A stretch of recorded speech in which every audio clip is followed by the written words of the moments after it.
HTML and సిఎస్ఎస్‌ని use చేసి ఈ టైప్‌లో వెర్టికల్ టైమ్‌లైన్‌ని ఎలా క్రియేట్ చేయాలో చూద్దాము.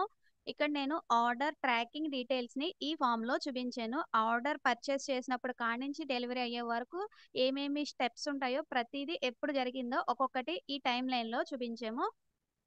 సో, నేనొక హెచ్టీఎంఎల్ ఫైల్ తీసుకున్నాను. ఒక డివ్ ట్యాగ్ తీసుకుంటున్నాను.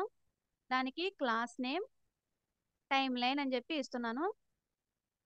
ఆ డివ్ ట్యాగ్ అనేది అన్ని స్టేజెస్‌ని గ్రూప్ చేయడానికి తీసుకున్నా. అండ్ మళ్ళీ ఇండివిడ్యుయల్‌గా ఒక్కొక్క స్టేజ్ ఏదైతే ఉందో దాంట్లో డిఫరెంట్ ఇన్ఫర్మేషన్ మొత్తాన్ని గ్రూప్ చేయడానికి మళ్ళీ ఇంకొక డివ్ ట్యాగ్‌ని తీసుకుంటాను. టైమ్‌లైన్ అనే డివ్ ట్యాగ్ లోపల ఎన్ని స్టేజెస్ ఉంటాయో ప్రతి దానికి మళ్ళీ ఇంకొక డివ్ ట్యాగ్ తీసుకుంటున్నాను. దానికి సెపరేట్ క్లాస్ నేమ్ ఇస్తున్నా. టైమ్‌లైన్ ఐటెమ్ అని చెప్పి ప్రతి స్టేజ్‌లోని ఏం చూపిస్తున్నాము? అది జరిగిన డేటు, దాని యొక్క స్టేటసు, ఇంకా అడిషనల్ ఇన్ఫర్మేషన్ చూపిస్తున్నాము. దాంతో పాటు ఒక డాట్ చూపిస్తున్నాము. అండ్ ఒక లైన్ లాగా కూడా డ్రా చేస్తున్నాము. ఈ లైన్ అనేది తర్వాత చెప్తాను. ఫస్ట్ అయితే ఈ 4 యాడ్ చేద్దాము. Dot, date, status and some description. Timeline item అనే డివ్ ట్యాగ్ లోపల డాట్ చూపించడం కోసం ఒక డివ్ ట్యాగ్ తీసుకుంటున్నా. దానికి క్లాస్ నేమ్ డాట్ అని ఇస్తున్నా. తర్వాత అది జరిగిన డేటు, దానికి క్లాస్ నేమ్ డేట్ అని చెప్పి ఇస్తున్నా. సో, జస్ట్ నేనిక్కడ స్టాటిక్‌గా డేట్స్ ఇచ్చేస్తున్నాను.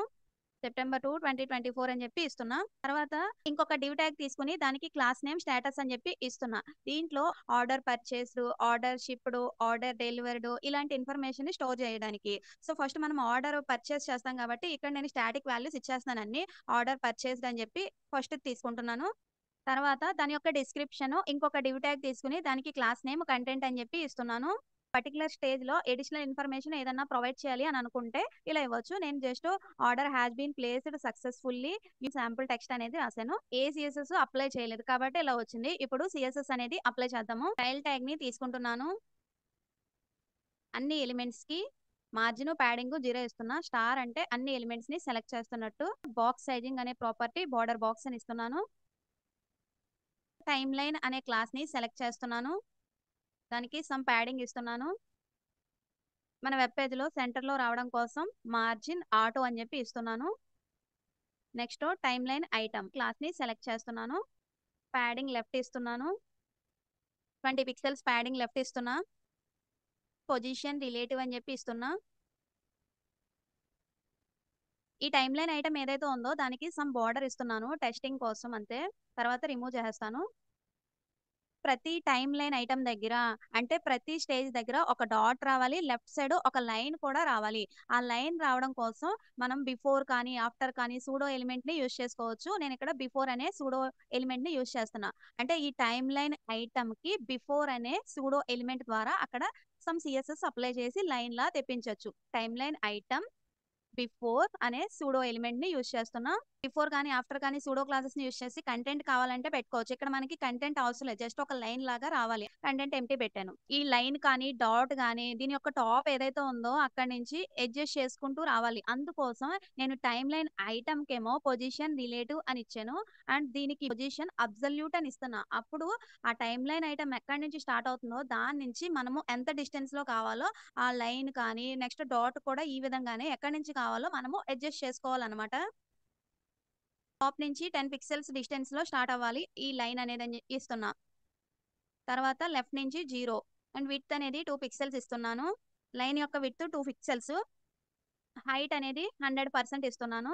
బ్యాక్‌గ్రౌండ్ కలర్ అనేది ఇస్తున్నాను. గ్రే కలర్ షేడ్ ఇస్తున్నా. ఇప్పుడు నేను ఈ బోర్డర్ అనేది రిమూవ్ చేసేస్తున్నాను. సో, మనకి ఇక్కడ ఒక లైన్ అనేది కనిపించింది.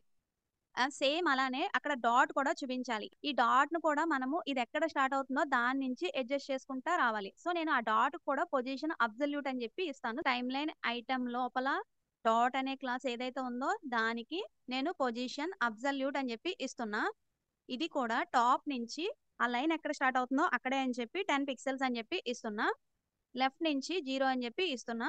సర్కిల్ కావాలి కదా! సర్కిల్ కావాలి అనంటే విడ్త్, హైట్ సేమ్ ఎంచి బోర్డర్ రేడియస్ 50% ఇస్తే సర్కిల్ అనేది వస్తుంది. నేను విడ్త్ 14 పిక్సెల్స్, హైట్ 14 పిక్సెల్స్ ఇస్తున్నా. అండ్ బోర్డర్ రేడియస్ 50% ఇస్తున్నా. బ్యాక్‌గ్రౌండ్ కలర్ కావాలి కదా! నేను బ్లూ కలర్ షేడ్ ఇస్తున్నాను. సో, ఇక్కడ మనకి డాట్ అనేది కనిపించింది. ఈ లైన్ అనేది సర్కిల్ యొక్క మిడిల్‌లో కావాలి. సో, అందుకోసం మనం ఏం చేయాలి అనంటే ఈ లైన్‌ని లెఫ్ట్ సైడ్ నుంచి కొంచెం డిస్టెన్స్ వచ్చేలా పెట్టాలి. 6 పిక్సెల్స్ ఇస్తున్నాను. డాట్, లైన్ వచ్చినియి. నెక్స్ట్ డేట్ కి సమ్ సిఎస్ఎస్ అప్లై చేద్దాము. టైమ్ లైన్ ఐటమ్ లోపల డేట్ అనే క్లాస్ ఏదైతే ఉందో దానికి ఫాంట్ సైజ్ 14 పిక్సెల్స్ ఇస్తున్నాను. టెక్స్ట్ కలర్ అనేది బ్లాక్ కలర్ షేడ్ ఇస్తున్నా. తర్వాత మార్జిన్ బాటమ్ ఇస్తున్నా. టైమ్ లైన్ లోపల స్టేటస్ అనే క్లాస్ ఉంది కదా, దానికి సిఎస్ఎస్ అప్లై చేద్దాము. టైమ్ లైన్ ఐటమ్ లోపల స్టేటస్ అనే క్లాస్. ఫాంట్ సైజ్ మన రిక్వైర్మెంట్ ప్రకారం ఇచ్చుకోవాలి. నేను 18 పిక్సెల్స్ ఇస్తున్నాను. దీనికి ఫాంట్ వెయిట్ బోల్డ్ అని చెప్పి ఇస్తున్నాను. మార్జిన్ బాటమ్ ఇస్తున్నా 5 pixels. Text colour. Next content. Time line item అనే క్లాస్ లోపల కంటెంట్ అనే క్లాస్ ని సెలెక్ట్ చేసి దానికి సిఎస్ఎస్ అప్లై చేస్తున్నాం. యాడింగ్ ఇస్తున్నాను 10 పిక్సెల్స్ 4 సైడ్స్. బోర్డర్ రేడియస్ ఇస్తున్నాను 4 పిక్సెల్స్ ఇస్తున్నా. తర్వాత బాక్స్ షాడో ఇస్తున్నాను. ఆ ఎలిమెంట్ టాప్ నుంచి స్టార్ట్ అవ్వాలి అండ్ లెఫ్ట్ నుంచి 2 పిక్సెల్స్ డిస్టెన్స్ లో షాడో రావాలి. షాడో అనేది 5 పిక్సెల్స్ ఉండాలి అని చెప్పి ఇస్తున్నాను. తర్వాత షాడో కలర్ అనేది ఆర్జీబీఏ యూస్ చేసి ట్రాన్స్పరెన్సీ ఇచ్చుకోవాలి. 0 నుంచి 1 వరకు నేను 0.1 ఇస్తున్నాను. Black colour shade. Body tag లో వేరే బ్యాక్గ్రౌండ్ కలర్ అనేది తీసుకుంటున్నాను. తర్వాత ఫాంట్ ఫ్యామిలీ సాన్స్ సెరిఫ్ ఇస్తున్నాను. ఇది వచ్చింది. ఇప్పుడు మనము ఒక స్టేజ్ కి రాసాం. ఇలా ఎన్ని స్టేజెస్ ఉంటే ప్రతిదీ ఒక్కొక్క డివ్ ట్యాగ్ లో తీసుకుని ఆ డివ్ ట్యాగ్ కి టైమ్ లైన్ ఐటమ్ అనే క్లాస్ నేమ్ ఇవ్వాలి. సేమ్ ఇదే నేను ఇప్పుడు కాపీ చేస్తున్నాను. ఆర్డర్ ప్రాసెస్డ్ అనే స్టేటస్ పెడుతున్నాను. డేట్ అనేది మారుస్తున్నాను. 4 అని ఇస్తున్నాను. సో ఒక స్టేజ్ కి ఇంకొక స్టేజ్ కి డిస్టెన్స్ అనేది రావడం కోసం నేను ఆ టైమ్ లైన్ ఐటమ్ అనే దాంట్లో ప్యాడింగ్ బాటమ్ ఇస్తున్నా. ఇక్కడ నేను మార్జిన్ ఇవ్వట్లే. ఎందుకనంటే మార్జిన్ ఇస్తే ఈ సర్కిల్ కి ఈ లైన్ కి గ్యాప్ వచ్చేస్తుంది. జాయిన్ అయి ఉండాలి అని అంటే మార్జిన్ బాటమ్ అనేది ఇవ్వకూడదు. నేను అందుకోసం ప్యాడింగ్ బాటమ్ అని చెప్పి తీసుకున్నాను. టైమ్ లైన్ ఐటమ్ లో ఇంకొక స్టేజ్ రాద్దాము. స్టేటస్ షిప్డ్ అని చెప్పి పెడుతున్నాను. డేటు మారుస్తున్నాను. సెప్టెంబర్ 6 అని చెప్పి పెడుతున్నాను. నెక్స్ట్ ఇంకొక స్టేజ్ తీసుకున్నాను. అవుట్ ఫర్ డెలివరీ అని చెప్పి రాస్తున్నాను. దాని యొక్క స్టేటస్ 7 అని చెప్పి ఇస్తున్న డేటు. డెలివర్డ్ అని చెప్పి ఇంకొక స్టేజ్ తీసుకుంటున్నాను. అవుట్ ఫర్ డెలివరీ డెలివర్డ్ రెండు సేమ్ డేట్ లో ఉంటే ఓకే. లేకపోతే ఇక్కడ మనము డేట్ అనేది మార్చుకోవాలి. ఈ డేట్స్ ఇవన్నీ డేటాబేస్ నుంచి వస్తాయి. అన్ని స్టాటిక్ డీటెయిల్స్ అనేవి తీసుకుంటున్నాను అంతే. ప్రతి స్టేజ్ లోను డిస్క్రిప్షన్ అనేది చేంజ్ చేశాను. లాస్ట్ స్టేజ్ ఏదైతే ఉందో దానికి ఈ లైన్ అనేది చూపించాల్సిన అవసరం లేదు. సో సిఎస్ఎస్ లో దానికి రాకుండా చేయాలి. మనం ఆ లైన్ ఎలా చూపిస్తున్నాము? టైమ్ లైన్ ఐటమ్ అనే క్లాస్ లో బిఫోర్ అనే సూడో ఎలిమెంట్ ని యూజ్ చేసి చూపిస్తున్నాము. లాస్ట్ దానికి అవసరం లేదు కాబట్టి ఇక్కడ మనము ఒక సూడో క్లాస్ ని యూజ్ చేయొచ్చు. అదేంటంటే నాట్ అనే సూడో క్లాస్ ని యూజ్ చేసి దాని లోపల లాస్ట్ చైల్డ్ అని ఇక్కడ ఇవ్వాలి. టైమ్ లైన్ ఐటమ్ అనే క్లాస్ ఉన్న వాటికి బిఫోర్ అనే సూడో ఎలిమెంట్ ద్వారా ఇది అప్లై చేస్తున్నాము. కానీ నాట్ ఆఫ్ లాస్ట్ చైల్డ్ అని ఇస్తున్నాం. అంటే ఏ టైమ్ లైన్ ఐటమ్ అయితే లాస్ట్ లో ఉంటుందో దానికి ఇది అప్లై అవ్వదు ఈ సిఎస్ఎస్. ఇప్పుడు మనకి లాస్ట్ దానికి లైన్ అనేది రావట్లేదు. ఇక్కడ నేను అన్ని స్టేజెస్ కి సేమ్ లైన్ సేమ్ సర్కిలే చూపిస్తున్నాను. ఇక్కడ ఏ ప్రాబ్లం లేదు. ఎందుకంటే ఆల్రెడీ డెలివర్డ్ ఈ ఐటమ్ అని చెప్పి సెప్టెంబర్ 8 అంటే ఆల్రెడీ అయిపోయింది కాబట్టి. కానీ ఫర్ ఎగ్జాంపుల్ నేను ఇక్కడ అవుట్ ఫర్ డెలివరీ అనేది సెప్టెంబర్ 10 అని చెప్పి ఇస్తున్నాను. ఇక్కడ కూడా సెప్టెంబర్ 10 అని చెప్పి ఇస్తున్నా. అంటే మనకు ఆ స్టేజ్ అనేది ఇంకా కంప్లీట్ అవ్వలేదు. సో దానికి సమ్ ఇండికేషన్ అనేది చూపించాలి. కంప్లీట్ అయిపోయిన స్టేజెస్ కి సర్కిల్ లైన్ ఒక కలర్ లో చూపించాలి అండ్ కరెంట్ స్టేజ్ కి ఇంకొక ఫామ్ లో చూపించాలి. మనము ఆ పర్టికులర్ స్టేజ్ అనేది కంప్లీట్ అయిపోయినా లేకపోతే కరెంట్ ఆ స్టేజ్ లో ఉన్న అడిషనల్ సిఎస్ఎస్ అప్లై చేయాలి అని అంటే సమ్ ఎక్స్ట్రా క్లాసెస్ అనేవి యూజ్ చేయాలి. సో నేను కంప్లీట్ అయిపోయింది అని చెప్పడానికి కంప్లీటెడ్ అనే క్లాస్ నేమ్ ఇస్తున్నా. టైమ్ లైన్ అనే ఐటమ్ కామన్ అన్నిటికీ అడిషనల్ గా కంప్లీటెడ్ అనే క్లాస్ నేమ్ ఇస్తున్నా. అండ్ సెకండ్ స్టేజ్ ఏదైతే ఉందో అది కూడా కంప్లీట్ అయిపోయింది అని చెప్పి దీనికి కూడా కంప్లీటెడ్ అనే క్లాస్ నేమ్ ఇస్తున్నా. తర్వాత షిప్డ్ ఏదైతే ఉందో ఇది కరెంట్ స్టేజ్ అనే ఇండికేషన్ కోసం దీనికి ఇంకొక క్లాస్ నేమ్ ఇస్తున్నా. ప్రజెంట్ నేను ఎస్యూమ్ చేసుకున్నట్టుగా ఇది షిప్డ్ అనే స్టేట్ లో ఉంది అని చెప్పి, కాబట్టి నేను దీనికి కరెంట్ అనే అడిషనల్ క్లాస్ నేమ్ ని ఇస్తున్నా. సిఎస్ఎస్ అడిషనల్ గా అప్లై చేయాలి కరెంట్ కి కంప్లీటెడ్ కి. ఏ టైమ్ లైన్ ఐటమ్ కి అయితే కంప్లీటెడ్ అనే క్లాస్ ఉంటుందో బిఫోర్ అనే సూడో క్లాస్ ని యూజ్ చేసేగా మనము సిఎస్ఎస్ అప్లై చేసింది లైన్ కి. సో దాని యొక్క బిఫోర్ ని నేను కలర్ మారుస్తున్నాను. బ్యాక్గ్రౌండ్ కలర్ ఇందాక వైట్ కలర్ షేడ్ ఇచ్చాను కదా, ఇప్పుడు నేను వేరే కలర్ ఇస్తున్నా. కంప్లీట్ అయిపోయిన వాటికి మాత్రమే బ్లూ కలర్ లో కనిపిస్తున్నాయి. ఇక్కడ మనము డాట్స్ కూడా డిఫాల్ట్ గా గ్రే కలర్, కంప్లీట్ అయిపోతే బ్లూ కలర్, యాక్టివ్ లో ఉంటే ఇంకో కలర్ చూపించాలి. సో నేను ఇనీషియల్ గా డాట్ అనే క్లాస్ ఏదైతే ఉందో దానికి గ్రే కలర్ షేడ్ ఇస్తున్నాను. సో ఇప్పుడు మనకి అన్ని గ్రే కలర్ లో వచ్చినాయి. తర్వాత ఏం చేద్దామంటే ఏ టైమ్ లైన్ ఐటమ్ కి అయితే కంప్లీటెడ్ అనే క్లాస్ ఉంటుందో దాని లోపల డాట్ కి మనము బ్లూ కలర్ బ్యాక్గ్రౌండ్ ఇచ్చుకుంటే అప్పుడు అది కంప్లీట్ అయినట్టు ఇండికేషన్ అన్నమాట. ఇక్కడ నాకు ఫస్ట్ 2 స్టేజెస్ మాత్రమే కంప్లీట్ అయినాయి అని నేను అస్యూమ్ చేసుకొని, ఆ రెండిటికి మాత్రమే అడిషనల్ క్లాసెస్ ఇచ్చాను. కాబట్టి వాటికి బ్లూ కలర్ వచ్చింది. రిమైనింగ్ వాటికి గ్రే కలర్ వచ్చింది. కంప్లీటెడ్ అనే క్లాస్ ఇచ్చిన దానికి అప్లై చేసాము. అలాగే కరెంట్ అనే క్లాస్ ఉన్న దానికి కూడా అడిషనల్‌గా అప్లై చేద్దాము డాట్‌కి. ఏ టైమ్‌లైన్ ఐటెమ్‌కైతే కరెంట్ అనే క్లాస్ ఉంటుందో, దాని లోపల ఉన్న డాట్‌కి మనము చేంజెస్ అనేవి చేస్తున్నాం. సో, దాని యొక్క విడ్త్, హైట్ ఇనీషియల్‌గా 14 పిక్సెల్స్ తీసుకున్నాం కదా! ఇప్పుడు నేను 18 పిక్సెల్స్ తీసుకుంటున్నాను. కొంచెం ఇంక్రీజ్ చేస్తున్నాను.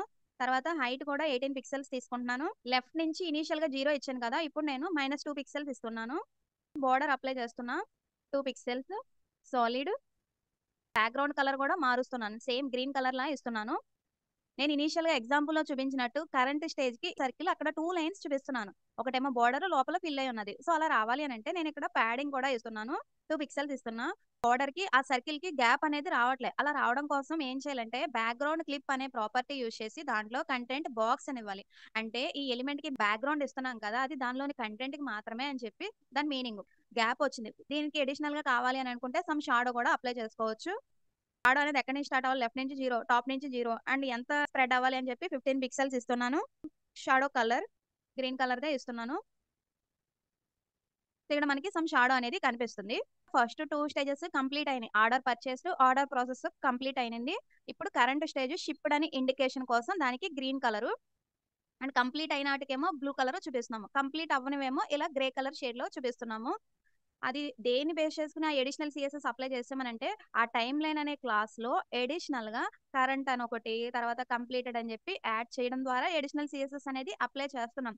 ఇది ఇక్కడ నేను స్టాటిక్‌గా ఇచ్చేసాను కదా! రియల్ టైమ్‌లో అంటే కంప్లీటెడ్ అనే క్లాసు, కరెంట్ అనే క్లాసు, జావా స్క్రిప్ట్‌ని యూజ్ చేసి దాని యొక్క స్టేట్‌ని బట్టి యాడ్ చేస్తామనమాట. ఇక్కడ నేను అన్ని స్టాటిక్ వాల్యూస్ తీసుకున్నాను. ఇంకా అడిషనల్‌గా మనము ఏ స్టైల్స్ కావాలంటే అవి అప్లై చేసుకోవచ్చు మన రిక్వైర్‌మెంట్ ప్రకారం.